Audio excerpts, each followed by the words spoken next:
Hello guys, welcome back to a brand new video and welcome to a WWE 2K20 video today where it's going to be a little bit different because we're going to be talking about the recent drama and controversy about the marketing of WWE 2K20. Because quite frankly, I have some things I have to get off my chest and I got them a little bit off my chest last night in a tweet on my Twitter, which you can go follow me at Deonte. But I feel like if I put it into video form, it's probably easier to understand and easier to consume than a very long thread on Twitter. And so yeah, I don't normally make videos like this. I'm normally just staying in my lane of making that's what she said jokes. I feel like especially for WWE 2K20 and after how it was last year for WWE 2K19, I feel like we really need to talk about the marketing for these games because I've seen some other content creators talking about how bad the marketing has been, and then I see some other content creators defending the marketing for some reason. I saw this tweet from VSG where it's like, there were 39 days remaining before the release of WWE 2K19 when the roster reveal was done. There are 39 days remaining today before 2K20 releases. Not that far off schedule, hopefully next week now Borderlands 3 is out, so everybody calm down. Bro.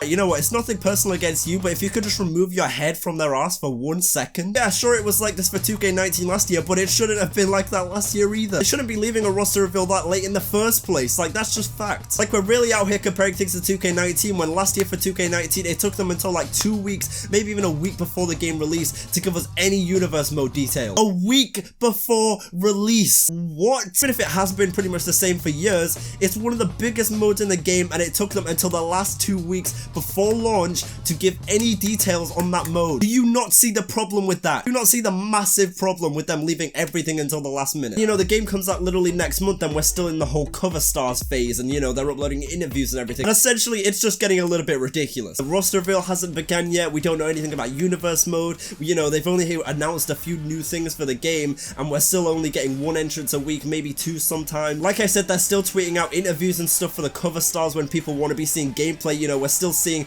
maybe 3 to 4 seconds of new gameplay in these little trailers. And also just yesterday they showed a little bit more of Becky Lynch's entrance in amongst the interview and it had like an outdated Titantron which sent the entire community into uproar because people were like, why does she have the man attire with the old last kicker Titantrons? Like, what's going on? And it's like, okay, fair enough, that's in the transition of, you know, when she's going from the last kicker to the man. I mean, if any of you on the marketing team had any common sense, you wouldn't release that because you know people are going to be mad about that. Especially when we've already seen a clip of Becky Lynch's entrance with the man Titantron and then you're going to show this other outdated one or people are going to think it's outdated. It's like, what? That's not even the main point of the video because like I said, there's been this conversation over the last 24 hours or so of how terrible their marketing has been for this game and I'm just sat here like, this all could have been solved so easily with a content calendar. Because yes, their marketing is terrible, but if we literally had a guideline that said when some information, gameplay, entrances was dropping, then this wouldn't be messy as it is. I mean, I can't speak for everyone in the community, but one of the reasons I'm so pissed at the marketing for this game is because there's literally been zero communication. They just continuously tweet interviews and all this other BS without actually giving any clarity on anything else or responding to anyone's questions. So of course people are going to be pissed off. And like I said on Twitter last night, if you're in the whole, oh, there's 38 days left for info, stop complaining. If you're in that camp, you're a jabroni. I'm sorry. There is no excuse for being 38, 37 days away from release with no roster reveal, no info on match types, and very, very little info about 2K Showcase and MYCAREER. Like I saw Brandon point out on Twitter yesterday as well, like we don't even know if the MYCAREERs are going to be separate for the women and the men. We literally saw like a small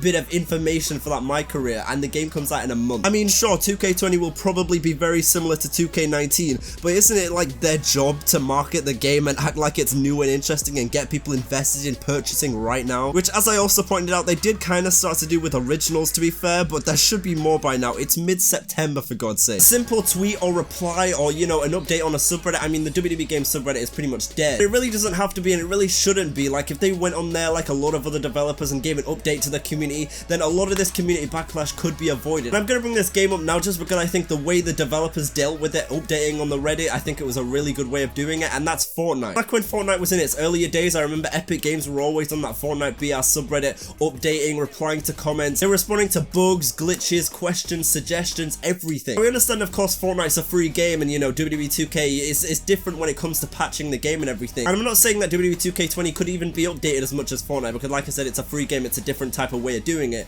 But a simple update saying, okay, we recognize this, we're working on it, it would go a hell of a long way to preventing this anger that is always riled up in the community. Because honestly, from a consumer standpoint, it already feels over the last couple of years like they're just not listening to us. Like, sure, 2K19 was a big improvement, and you know, they're making the game more fun and everything, and that is something we've asked for, but a little bit more communication would not hurt. And it really isn't asking that much, you know, just give us updates, talk to us, communicate with us. We're the ones buying your game, we just want to know what's going on. Diving back into the content calendar idea, like I mentioned earlier, I'm not saying they need to spoil things or be specific with a calendar, but a general idea or announcement for when things will be dropping ahead of time so people can get excited. It's just marketing 101. Not communicating or listening to your consumers is a terrible way to get hype behind 2K20. And by the way, despite my personal feelings towards the beta lately, I feel like this right here is a really great example of what a content calendar could be for WWE 2K. With how Infinity Ward have done it for Call of Duty Modern Warfare, you know, just something simple that says road to launch. Okay, this detail will be dropping on this day or this week. This entrance will be coming here. Or it could just say something simply as vague as new entrance coming on this day, new details on MYCAREER coming on this day, instead of just deciding to drop things randomly at any time of the day, at any time of the week. And it goes without saying, but all of this is really important as well because of how low everyone's expectations are after the last couple of years, after the last 4 to 5 games. I'm still going to try and remain optimistic when it comes to WWE 2K20 because I am genuinely interested in some of the things in this year's game, but it just could and should have been handled so much better. I mean, I don't know who's doing the marketing for this game, but your ass needs a new job, my guy. You'll need to be fired after the last 2 years. 2K, get some new goddamn marketers. And also, yeah, sure, NBA 2K20 is out now, Borderlands 3 is out now, but is there any reason why there isn't multiple marketing teams for all of these games? That people are generally using the excuse of, oh, NBA was being marketed, so they couldn't market WWE, they couldn't market Borderlands while they were marketing NBA. What? So they're all under the 2K umbrella, but what, you can't market 3 games at the same time? Are you incapable? I mean, sure, NBA 2K20 is definitely bigger than WWE 2K20 in their eyes, and you know, it's just a bigger game. And sure, they were marketing Borderlands 3 over the last weekend, it's release weekend, it makes sense, but going back to the content calendar idea and them just being a little bit more communicative, if that's not a word, but if the communication was a little bit better for the WWE side and they were just like, okay, we'll be dropping some information about this on this day, we'll be dropping this entrance on this day, we'll be dropping some WWE 2K20 information on this day, we'll be talking about this on this day,